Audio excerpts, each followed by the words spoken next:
Cube Radio. Salut, c'est Charles Dran avec l'équipe dans 5 minutes. On s'intéresse aux sciences, à l'histoire et à l'actualité. Aujourd'hui, on parle de pornographie.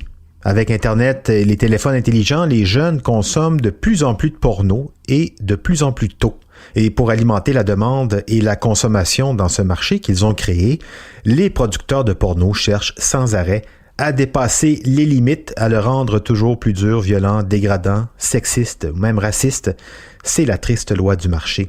En l'occurrence, dans une recherche incisive publiée dans le livre Pornland, comment la porno a envahi nos vies, Gail Dines, sociologue et activiste américano-britannique, qui mène des recherches sur l'industrie pornographique et la violence sexuelle depuis une trentaine d'années, Gail Dines, donc, examine le processus qui a permis à la porno de s'immiscer dans la sphère grand public au point de devenir ce qu'elle décrit comme un problème de santé publique majeur. Voici Véronique Morin. Today, the average 14-year-old boy is catapulted into a world of brutality, body punishing, sex. La sociologue Gail Dines étudie le phénomène de la porno depuis 30 ans. Dans son livre Pornland, comment la porno a envahi nos vies, qui vient d'être traduit en français, elle soutient que la société vit une crise de santé publique majeure, une autre, dont on a peine à mesurer l'ampleur à ce jour. Tout a commencé avec l'avènement de l'Internet. Il fut un temps, il n'y a pas si longtemps, où les magazines Playboy, Penthouse et Hustler, qui montrent des photos de jeunes femmes en bikini ou en habits d'Ève, étaient les références en matière d'érotisme et de pornographie, et à l'origine, des premières initiations de jeunes garçons à l'éveil de leur sexualité.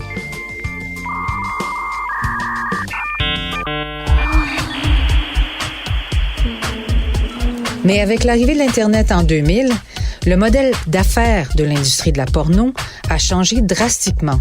Et avec, les premiers fantasmes des jeunes garçons étaient complètement redéfinis. Tout à coup, la porno devenait accessible à tous, à tous les âges, à prix abordable sinon gratuite et anonyme. Elle changeait aussi de discours, devenant de plus en plus violente et dégradante envers les femmes et les personnes racisées, et accessible à un public de plus en plus large, incluant les jeunes, parfois âgés de 12, 10 et même 8 ans. En l'espace de quelques années, la porno ne contribuait plus à l'éveil de la sexualité, mais plutôt à l'éveil du goût pour la violence, de la domination et du pouvoir sur celle ou celui dont, tristement, ironiquement, les droits commençaient à peine à se faire valoir dans les sociétés du monde. En fait, en l'espace de quelques années à peine, la porno n'était plus une histoire de sexe. Elle devenait encore plus misogyne, raciste et surtout particulièrement violente à outrance.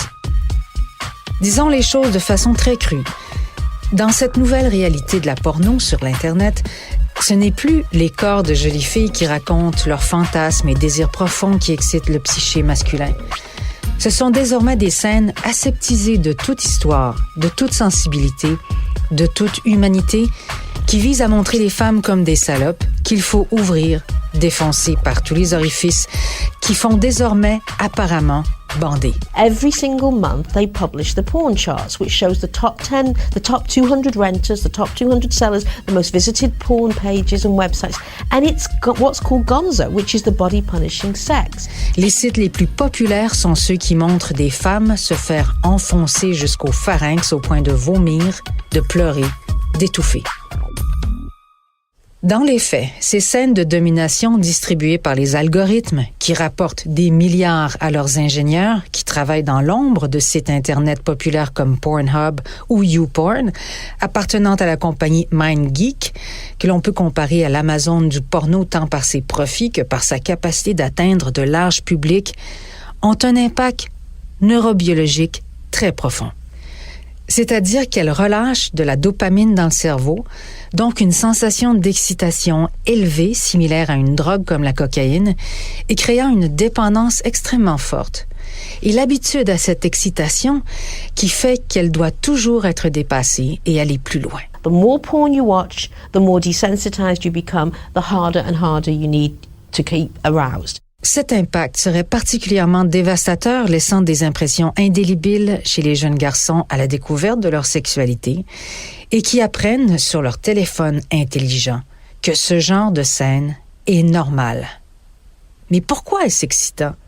Gail Dines avoue qu'après 30 ans d'expertise dans le domaine, elle n'arrive toujours pas à expliquer comment et pourquoi certains hommes, parce que ce sont majoritairement des hommes, deviennent dépendants de ce genre d'images et subjugués à un tel point qu'ils négligent et violentent leur famille.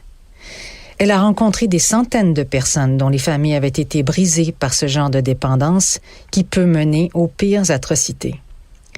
Mais elle est particulièrement très inquiète des jeunes garçons. Elle est convaincue que depuis 2007, une génération qui a accès à ces images de violence qui n'ont plus rien à voir avec la sexualité, encore moins avec l'amour, que cette génération souffre de séquelles allant de l'anxiété à la dépression, incluant l'incapacité de créer des relations intimes à long terme. C'est très grave, selon elle. Elle a donc fondé Culture Reframed, qu'on peut traduire par culture recadrée, un groupe voulant donner des ressources aux parents et aux jeunes. Elle maintient qu'il s'agit d'un problème de santé publique majeur qui, croyez-le ou non, a pris de l'ampleur avec la COVID. Les développeurs de ces sites porno y ont vu des affaires d'or, puisque les gens confinés sortent moins, les consommateurs de porno sont plus captifs et ceux qui sont simplement curieux le sont aussi. Ils ont donc offert des abonnements premium gratuits un certain temps et boum, les chiffres d'affaires et le nombre d'abonnements ont explosé dans certains pays de 40%. À ces critiques, Gail Dines répond qu'on ne peut pas être à la fois pro-sexe et pro-porn, puisque la pornographie détruit la sexualité des gens. Elle l'a réduite en un produit d'une industrie toxique qui génère des milliards au détriment de la sexualité et de l'âme humaine.